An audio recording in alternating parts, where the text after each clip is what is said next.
Welcome to India next. ఇప్పుడు BJP పెద్ద రాష్ట్రమైన యూపీపై దృష్టి సారించింది.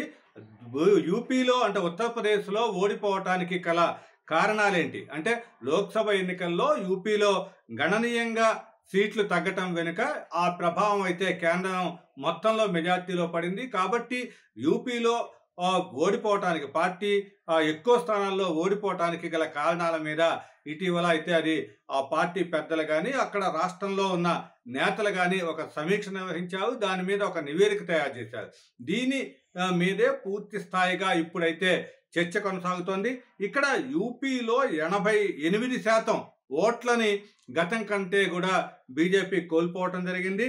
ఇక్కడ మొత్తం బీజేపీకి 2019 ఎన్నికల్లో 62 ఎంపీ సీట్లు వస్తే ఇప్పుడు వచ్చేటప్పటికి ఈసారి అది 33 సీట్లకే పరిమితమైంది. కాబట్టి గణనీయంగా అంటే 8% ఓట్లు తగ్గటం వెనుక కారణాలు ఏంటి అనేది అయితే అన్వేషించింది. దాంతో ఇక్కడ ఒకరి మీద ఒకరికి అంటే ఇక్కడ ముఖ్యమంత్రి యోగి ఆదిత్యనాథ్, తరువాత డిప్యూటీ ముఖ్యమంత్రి కేశవ్ ప్రసాద్ మౌర్య వీళ్ళిద్దరి మధ్య ఉన్న విభేదాల కారణంగా తరువాత కొన్ని కింది స్థాయి వర్గాలు, వెనుకబడిన కులాల వాళ్ళు వీళ్ళంతా కూడా బీజేపీకి దూరంగా ఉండటం అనేది అయితే ఇప్పుడు ఓటమికి కారణాలుగా వాళ్ళు చెప్పుకొచ్చారు. ఏదేమైనా సరే ఇప్పుడు ఉత్తరప్రదేశ్లో 10 అసెంబ్లీ స్థానాలకైతే ఈ ఏడాది చివరిలో ఎన్నికలు జరుగుతాయి. అంటే ఈ 10 అసెంబ్లీ స్థానాల్లో ఎన్నికలు జరుగుతాయి. కాబట్టి ఆ స్థానాలను దక్కించుకుంటేనే యూపీలో పూర్తి స్థాయిలో మళ్ళీ పార్టీ బలోపేతం అవుతుంది అనే వ్యూహ రచన అయితే చేస్తున్నారు. అయితే దీంట్లో ఇప్పుడు అసలు ఏం జరిగింది ఏంటి అనే దాని మీద విశ్లేషిస్తే మొత్తం కూడా ఒక 6 కీలక అంశాలు మొత్తం ఈ బీజేపీ యూపీలో వెనుకబడటానికి కారణాలుగా అయితే ఈ నివేదికలో తేల్చడం జరిగింది. దాంట్లో ప్రధానంగా తరచూ పేపర్ లీక్ ఘటనలు అవటం అనేది ఇక్కడ రాష్ట్రంలో యువతకి యువత బీజేపీ మీద ప్రభుత్వం మీద విశ్వాసం కోల్పోవటానికి ప్రధాన కారణంగా చెప్తూ వస్తున్నారు. ఇక్కడ గడిచిన మూడేళ్లలో 15 పేపర్ లీక్ ఘటనలు అయితే యూపీలో జరిగాయి. అవన్నీ కూడా యూత్ మీద ప్రభావం చూపాయి. అందుకే వాళ్ళు బీజేపీకి దూరంగా జరిగారు అనేది అయితే ఒక కారణం అయితే, రెండో కారణం ఇక్కడ ప్రభుత్వ విభాగాలలో పెద్ద ఎత్తున అవుట్సోర్సింగ్ అంటే ఇది అవుట్సోర్సింగ్ ఉద్యోగాలని నియమించడం అనేది కూడా రెండో కారణంగా వాళ్ళు తేల్చడం జరిగింది. అంటే దానివల్ల యూత్ అంటే అవుట్సోర్సింగ్ ఉద్యోగాలని ఇవ్వటం, తరువాత శాశ్వత ఉద్యోగాలు దూరం అవడంతో అది కూడా యూత్ ఆగ్రహానికి కారణమైందని తేల్చారు. తరువాత మూడవ కారణంగా ఇక్కడ యోగి ఆదిత్యనాథ్ అధికార యంత్రాంగానికి పూర్తి స్థాయిలో పవర్ ఇచ్చాడు. కాబట్టి అంటే ఇక్కడ ఉండే మెజిస్ట్రేట్లు కానీ అంటే జిల్లా మెజిస్ట్రేట్లు వీళ్ళంతా కూడా పూర్తి స్థాయిలో ఒక యాక్టివ్గా పనిచేయటం, దాన్ని పార్టీ వాళ్ళని లెక్క చేయకపోవటం అనేది ఇక్కడ పెద్ద మైనస్గా మారింది అనేది అయితే ఒక ప్రధాన విశ్లేషణగా ఉంది. దాన్ని కూడా ఒక కారణంగా తీసుకున్నారు. ఎందుకంటే ఇక్కడ అధికార యంత్రాంగమే పెత్తందారితనం చేసింది. కాబట్టి పార్టీ నాయకులు కానీ కేడర్ కానీ ఏమీ చేయలేని పరిస్థితిలో ఉన్నారు. కాబట్టి వాళ్ళు కూడా ఎన్నికల్లో యాక్టివ్గా పనిచేయలేదు అనేది అయితే ఇక్కడ వాళ్ళు తేల్చిన మూడో నిజంగా ఉంది. అయితే ఇంకోటి కీలకమైన సామాజిక వర్గాలు పార్టీకి దూరం జరిగినాయి అనేది అయితే 4వ అంశంగా ఈసారి దాన్ని తేల్చడం జరిగింది. అదేవిధంగా 5వది రిజర్వేషన్ల విషయంలో బీజేపీ కీలక నేతలు కూడా ప్రకటనలు చేయటం, బీజేపీ కేంద్రంలో పూర్తి స్థాయిలో 400 స్థానాలు దాటి అధికారంలోకి వస్తే రిజర్వేషన్లు రద్దు చేస్తుందనే ప్రచారం జరిగింది. అయితే అది కీలకాంశంగా కూడా ఎన్నికల ప్రచారంలో కాంగ్రెస్ ఉపయోగించుకుంది.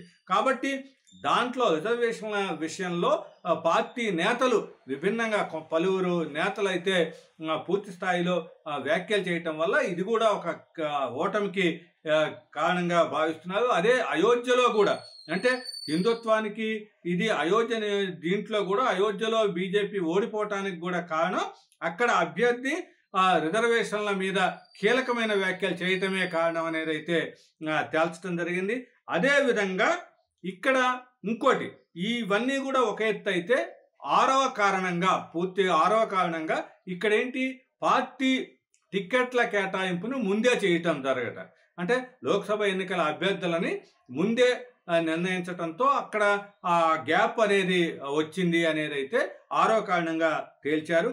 ఏదైనా సరే ఇప్పుడు అక్కడ ఉన్న అంటే అధికార యంత్రాంగానికి పార్టీకి మధ్య ఒక సమన్వయ లోపం అయితే స్పష్టంగా కనిపించింది. అంటే అధికారం ప్రభుత్వం వేరు, పార్టీ వేరు అనే విధంగా యోగి ఆదిత్యనాథ్ పాలన సాగింది. ఆ ఎఫెక్ట్ అయితే ఎన్నికల మీద పడింది అనేది అయితే ప్రధానంగా చేస్తున్న మాట. అయితే ఇక్కడ యోగి ఆదిత్యనాథ్ ఉప ముఖ్యమంత్రి మౌర్య మధ్య ఉన్న విభేదాలు, అంటే ఇక్కడ ప్రభుత్వం కంటే పార్టీ గొప్పది అనే ఒక నినాదాన్ని మౌర్య తీసుకురావటం, అందుకే యోగి ఆదిత్యనాథ్తో విభేదించడం అయితే ఇక్కడ ప్రధానంగా కనిపిస్తుంది. కాబట్టి వాళ్ళిద్దరి మధ్య ఉన్న విభేదాల కారణంగానే మొత్తం కూడా ఇలాంటి పరిస్థితులు వచ్చాయి అనేది అయితే ఇంకొక విశ్లేషణగా ఉంది. అయితే దీంట్లో చూసినట్టయితే ఇక్కడ యోగి ఆదిత్యనాథ్కి ప్రధాని మోడీకి మధ్య కూడా కొంత సమన్వయ లోపం ఉంది, వాళ్ళిద్దరి మధ్య కూడా పొసగటం లేదు అనే వార్తలు కూడా వచ్చాయి. మౌర్యని అటు ప్రధాని, తరువాత హోంమంత్రి అమిత్ షా, తర్వాత బీజేపీ అధ్యక్షుడు నడ్డా, వీళ్ళంతా కూడా మౌర్యకి ఇంపార్టెంట్ ఇస్తున్నారు కానీ యోగికి ఇవ్వటం లేదు. దానివల్లే పూర్తి స్థాయిలో ఇక్కడ ఓటమి, అంటే సమన్వయ లోపం వల్ల పూర్తి స్థాయిలో ఓటమి సంభవించింది అనే ఒక విశ్లేషణ కూడా ఉంది. అయితే ఇక్కడ యోగి ఆదిత్యనాథ్ అనుచరగణం మాట్లాడేది ఏంటి అంటే, బీజేపీ యూపీలో పార్లమెంట్ టికెట్ల విషయంలో యోగి చెప్పిన వాళ్ళకి ఇవ్వలేదు కాబట్టే ఇదంతా కూడా జరిగింది అనేది అయితే ఇంకో విశ్లేషణగా ఉంది. ఏదేమైనా సరే ఇప్పుడు రాజకీయం అంతా యోగికి తరువాత మౌర్యకి మధ్యలోనే తిరుగుతోంది. ఇప్పుడు ఉప ఎన్నికలు రాబోయే 10 స్థానాలకి, అసెంబ్లీ స్థానాలకి ఉప ఎన్నికల్లో పార్టీ ఏ విధంగా వ్యవహరిస్తుంది అనే దాని మీదే ఇప్పుడుంది. ఉప ఎన్నికల వచ్చే లోపలే పార్టీ ఒక ముఖ్యమంత్రి పదవిని మారుస్తుందా, లేకపోతే పార్టీ రాష్ట్ర శాఖ అధ్యక్షుడిని మారుస్తుందా అనే ఒక వాదన కూడా ఉంది. అయితే ఇదంతా కూడా ఉప ఎన్నికల్లో ప్రభావం చూసిన తరువాత, ఉప ఎన్నికల తరువాత అయితే మార్చవచ్చు అనే ఒక వాదన, ఇంకో వాదన కూడా వినపడుతుంది. ఏదేమైనా ఇంకా ఈ అవకాశాలను, అంటే మౌర్యకి యోగి ఆదిత్యనాథ్కి మధ్య ఉన్న గ్యాప్ని ఒక దానికి తమకు అనుకూలంగా మార్చుకోవటానికి సమాజ్వాదీ పార్టీ అయితే తీవ్రంగా కృషి చేస్తోంది. ఎందుకంటే ఈసారి లోక్సభ ఎన్నికల్లో సమాజ్వాదీ పార్టీకి పూర్తి స్థాయిలో 34 దాకా సీట్లు రావటం అనేది అది పెద్ద విజయంగా భావిస్తోంది. కాబట్టి దీంట్లో వస్తే ఇక్కడ ఇంకో విషయం అయితే ఆసక్తికరంగా, నిన్న అఖిలేష్ యాదవ్ ఒక రహస్య ట్వీట్ని ఇవ్వటం జరిగింది. ఆ ట్వీట్లో పేరు లేకుండానే ఇక్కడ మాన్సూన్ ఆఫర్ అంటూ 100 మంది రాండి, ప్రభుత్వాన్ని ఏర్పాటు చేయండి అనే ఒక ట్వీట్ ఇవ్వటం జరిగింది. అది మౌర్య వర్గానికి చెందిన, అసమ్మతిలో ఉన్న మౌర్య వర్గానికి చెందిన వాళ్ళకి అఖిలేష్ యాదవ్ ఇచ్చిన పిలుపు అనేది అయితే అందరూ కూడా ప్రధానంగా భావిస్తున్నారు. ఏదేమైనా సరే బీజేపీలో ఉన్న ఈ అసమ్మతిని క్యాష్ చేసుకోవటానికైతే పూర్తి స్థాయిలో ఎస్పీ కూడా ఇంకోవైపు ప్రయత్నాలు చేస్తోంది. మరో కీలక అంశం ఏంటి అంటే, ఇక్కడ యూపీ ఉప ముఖ్యమంత్రిగా ఉన్న మౌర్యని బీజేపీ జాతీయ అధ్యక్షుడిగా చేస్తారు అనే ఒక వాదన కూడా బలంగా వినిపిస్తోంది. అదే కనుక జరిగితే అటు యూపీలోను అటు దేశవ్యాప్తంగా కూడా బీజేపీ బలపడుతుంది అనే ఒక వాదన కూడా తెర మీదకి చర్చ సాగుతోంది. ఏదేమైనా సరే యూపీ అనేది ఒక గుండెకాయ లాంటిది కాబట్టి, బీజేపీకి గుండెకాయ, అది ఎక్కువ సీట్లు ఉన్న రాష్ట్రం కాబట్టి దాని మీదే మొత్తం బీజేపీ అధిష్టానం అయితే దృష్టి సారించింది. ఏదేమైనా ఇప్పుడు యూపీలో జరిగే 10 ఉప ఎన్నికల లోపలే దాని ఫలితాల తర్వాత కానీ, లేకపోతే ఇంకా ముందుగా కానీ పూర్తి స్థాయిలో ఒక బీజేపీలో అంత సంస్థాగతంగా మార్పులు చోటు చేసుకునే అవకాశం ఉంది. అవసరమైతే యోగిని కూడా పక్కన పెట్టడానికి అధిష్టానం రెడీ అయిందనే ఒక చర్చ కూడా కొనసాగుతుంది. ఏదేమైనా అయితే యూపీ మీద ఫోకస్ పెంచిన బీజేపీ ఏమి చేస్తుంది అనేది అయితే ఇప్పుడు ఆసక్తిగా, అందరికీ కూడా ఆసక్తికర పరిణామంగా ఇక్కడ దేశవ్యాప్తంగా కూడా చర్చ జరుగుతోంది.